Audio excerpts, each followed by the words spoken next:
Dahil nga mahaba na yung buhok ko, i-braids ako ni BFF. Yes, ako ang mag-braid sa kanyang hair. Kasi Tata? tingnan nyo naman.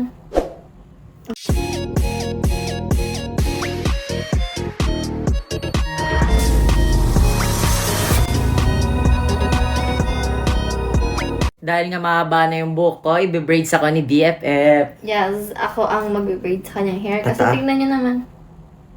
Wala na, mahaba na talaga siya. Naalala ko yung dati niyang gupit. Edgar, cute. Ganyan gawin mo nga. Diba sabi mo, gusto mo sa lalaki, naka-Edgar cut. Hindi na. Hindi. Dali na, simulan na natin. Madali.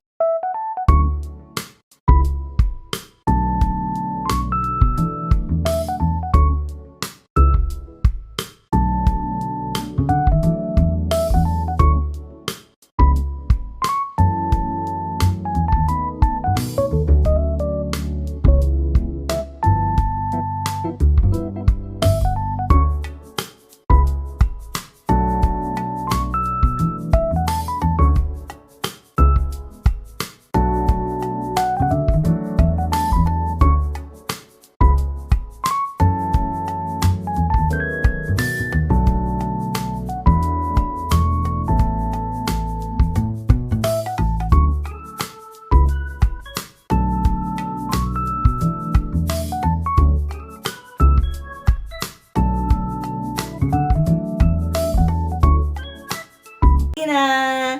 Damn! Galing mo naman, F. Hindi ka pantay eh. Para akong baby budding dito. Wait lang. So, yan, basta nag-enjoy kami sa ginawa namin. Yun lang. Bye-bye! Tapat. Ay. Sige, dahil wait lang lang. Kulit ka din eh. Sige na. Last pa daw. Okay na kasi.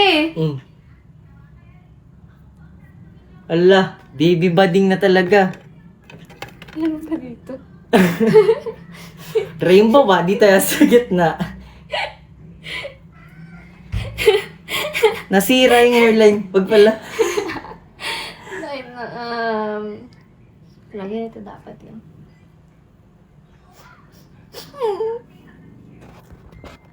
Cutie patari. Tamak. Anak pala ako nito. Cute niya gumawa ng braids. Dito. Gagawin kanyang baby budding. Hey guys. Set. Bye-bye! Ako nga pala ulit si Kitty. Nga ka. Hmm? Nga.